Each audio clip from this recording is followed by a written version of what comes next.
The Devil All the Time, written by Donald Ray Pollock. One day, Arvin went looking for Lenora after school let out and found her backed up against the trash incinerator next to the bus garage, surrounded by 3 boys. As he walked up behind them, he heard Jean Dinwoody tell her, "Hell, you're so damn ugly, I'd have to put a sack over your head before I could get a hard-on."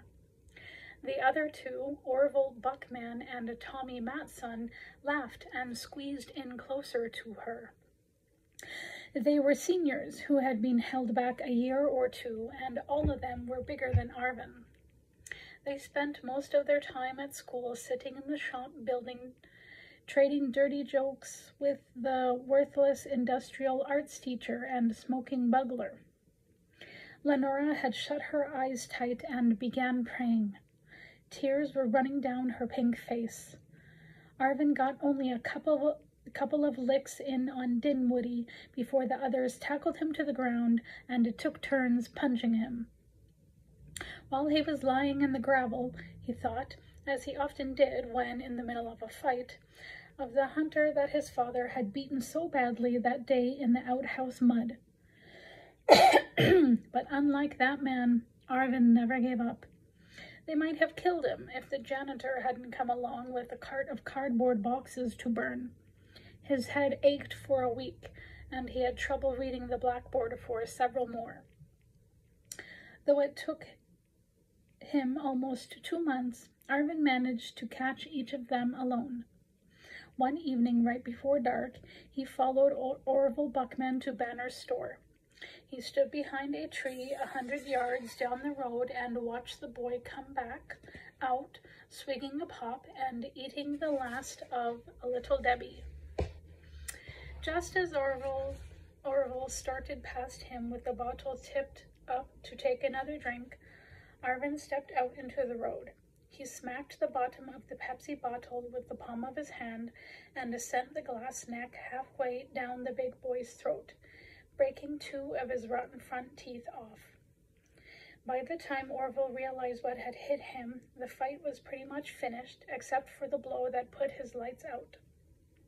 An hour later, he woke up lying in the ditch along the road, choking on blood and a paper sack over his head. A couple of weeks later, Arvin drove Earskell's old Ford over to the Coal Creek High School basketball game. They were playing the team from Millersburg, which always brought a big turnout. He sat in the car smoking Camel cigarettes and watching the front door for Tommy Matson to show his face. It was drizzling rain, a chilly dark Friday night in early November. Matson liked to think of himself as the school cockhound, was always bragging about the pussy he picked up at the games while their stupid boyfriends scrambled up and down the gym floor chasing a rubber ball. Right before halftime, just as Arvin flipped another butt out the window, he saw his next target walk outside with his arm around a freshman girl named Susie Cox and head to the row of school buses parked in the back of the lot. Arvin got out of the Ford carrying a tire iron and followed them. He watched Matson open the rear door of one of the yellow buses and help Susie up inside. After waiting a few minutes, Arvin twisted the handle on the door and let it swing open with a raspy squeak. "What was that?" he heard the girl say.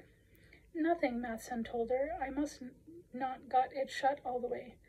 Now, come on, girl, let's get them bloomers off." "Not until you close that door," she said.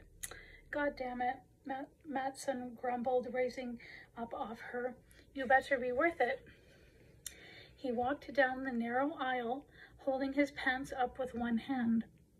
When he leaned out to grab the latch and pull the door back, Arvin swung the tire iron and hit Matson across the kneecaps, toppling out of the bus. "Jesus!" he yelled when he hit the gravel, landing hard on his right shoulder. Swinging the tire iron again, Arvin cracked 2 of his ribs, then kicked him until he stopped trying to get up.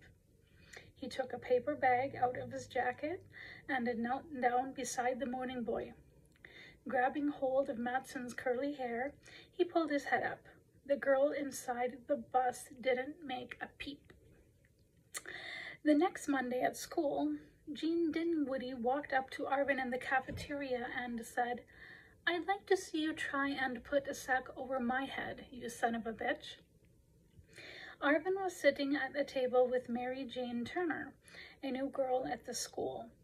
Her father had grown up in Coal Creek, then spent 15 years in the Merchant Marine before returning home to claim his inheritance, a run-down farm on the side of a hill that his grandfather had left him.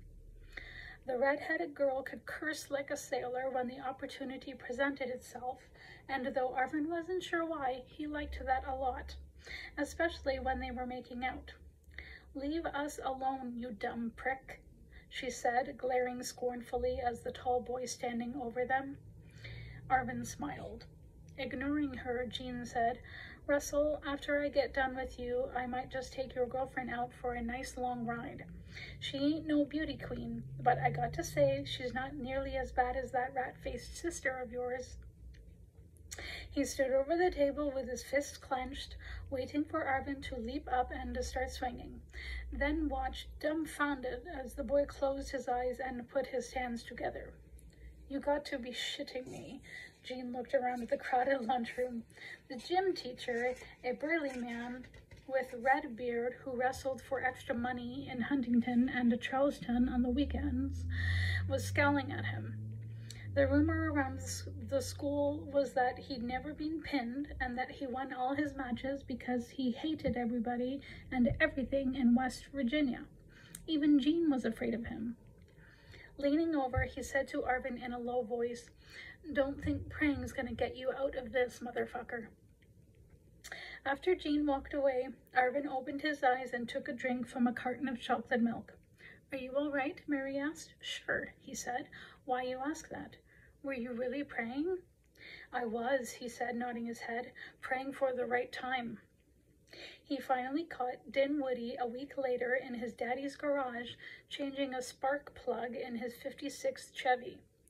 By then, Arvin had collected a dozen paper bags. Jean's head was tightly encased in them when his younger brother found him several hours later. The doctor said he was lucky that he hadn't suffocated. Arvin Russell, Jean told the sheriff after he came to his senses. He'd spent the last 12 hours in the hospital, believing that he was running dead last in a race at the Indy 500. It had been the longest night of his life. Every time he stomped the accelerator, the car slowed down to a crawl. The roar of the engines passing him by was still ringing in his ears. "Arvin Russell," the sheriff, a hint of doubt in his voice, "I know that boy likes to scrap, but hell, son, you twice as big as he is. He caught me off guard." "So you seen him before he put that knot on your head?" the sheriff asked. "No," Jean said, "but he's the one." "And how exactly do you know this?" Jean's father was leaning against the wall watching his son with sullen, bloodshot eyes. The boy could smell the wild Irish rose wafting off his old man clear across the room. Carl Dinwoody wasn't too bad if he stuck to beer, but when he got on the wine, he could be downright dangerous. "This might come back to bite me in the ass if I'm not careful," Jean thought. His mother went to the same church as the Russell bunch. His father would kick the shit out of him all over again if he heard he'd been harassing that little Lenora bitch. "I could be wrong," Jean said. "Why did you say the Russell boy did it then?" the sheriff said. I don't know. Maybe I dreamed it." Over in the corner, Jean's father made a sound like dog retching, then said, 19 years old and still in school. "What you think about that, Sheriff? Worthless as tits on a boar hog, ain't he?" "Who we talking about?" the sheriff said, a puzzled look on his face. "That no-account thing laying right there in that bed, that's who," Carl said, then turned and staggered out the door. The sheriff looked back to the boy. "Well, any idea why whoever did do it put them sacks over your head like that?" "No," Jean said, "not a clue." Thank you, and stay tuned for the next session episode.